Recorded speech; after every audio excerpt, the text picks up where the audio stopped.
KBS 공영노조 성명. 또 계엄문건 선동 보도 이제는 안 속는다. 멈춰라.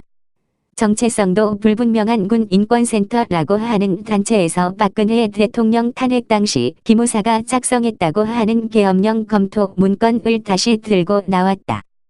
지난해 거의 모든 언론이 박근혜 대통령 탄핵을 원하는 촛불 시위대에게 마치 계엄령을 내릴 것을 검토했다는 듯이 보도했지만 사실 무근으로 드러났다.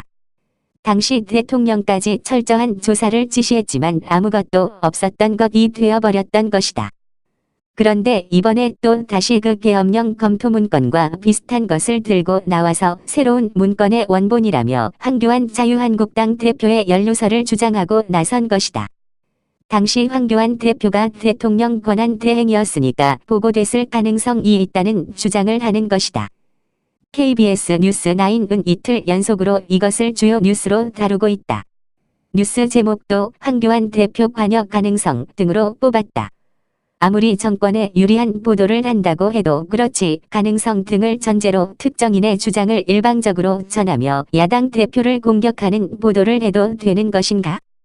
정말 해도 너무하는 뉴스이다.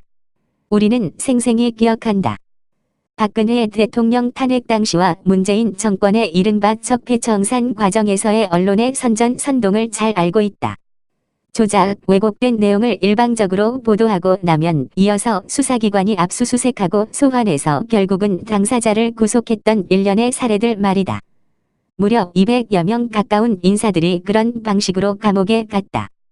그 과정에서 이재수 장군, 변창훈 검사 등이 아까운 목숨을 잃기도 했고 조양호 회장은 경영권을 잃고 먼 나라에서 외롭게 숨져갔다. 유시민 씨가 말했던 인간사냥이라는 것이 바로 이런 것을 두고 하는 말일 것이다. 그러나 이제 더 이상 속지 않는다. 국민들이 다 알아버렸다. 거짓 왜곡 선동보도의 속성과 그 보도의 주체가 누구인지도 알기 때문이다. 들불처럼 일어나고 있는 범국민적인 저항의 겁을 먹고 또다시 선동으로 국면을 바꿔보려고 하겠지만 그러나 안 통한다. 당장 선동보도를 멈춰라. 분노한 국민들이 무섭지도 않는가? 2019년 10월 23일 KBS 공영노동조합